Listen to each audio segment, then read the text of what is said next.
اہم خبر ہے 27ویں آئینی ترمیم کے حوالے سے جسٹس صلاح الدین پنور نے چیف جسٹس آف پاکستان کو خط لکھا ہے۔ راجہ محسن اعجاز سے اس بارے میں تفصیلات جان لیتے ہیں۔ خط میں مزید کیا کچھ کہا گیا ہے، راجہ محسن بتائیے۔ دیکھیے، یہ جسٹس صلاح الدین پنور اس خط میں یہ کہتے ہیں کہ ایسا وقت آ گیا ہے کہ جب خاموش رہنا آئینی فریضے سے انحراف ہوگا۔ اس وقت خاموشی احتیاط نہیں بلکہ دستبرداری ہے۔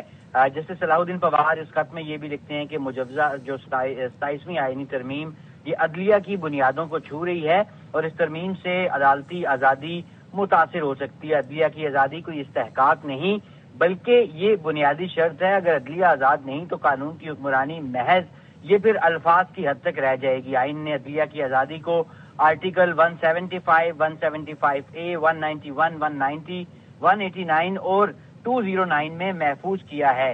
یہ جو آرٹیکلز ہیں یہ عوام کی طویل جدوجہد کی ضمانت ہیں۔ اس ترمیم سے عدالتی توازن متاثر ہونے کا خدشہ ہے۔ بینچز کی تشکیل، ججز کی تقرری اور برطرفی اس سے متاثر ہو سکتی ہے۔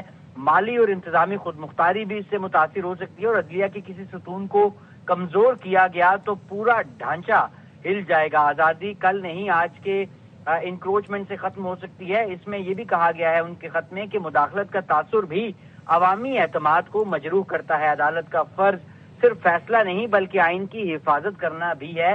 جب عدالتی آزادی پر سوال ہو تو ججز اجتماعی طور پر کھڑے ہوں۔ اس کے ساتھ ساتھ اس میں انہوں نے فل کورٹ اجلاس بلانے کی تجویز دیتے ہوئے کہا ہے کہ فل کورٹ پر ہر شق کا آرٹیکل وار جو ہے وہ جائزہ لیا جائے، دیکھا جائے کہ ترمیم عدالتی آزادی کو مضبوط کرتی ہے یا کمزور۔ اگر کمزور کرتی ہے تو پھر سچ کہنا ہوگا۔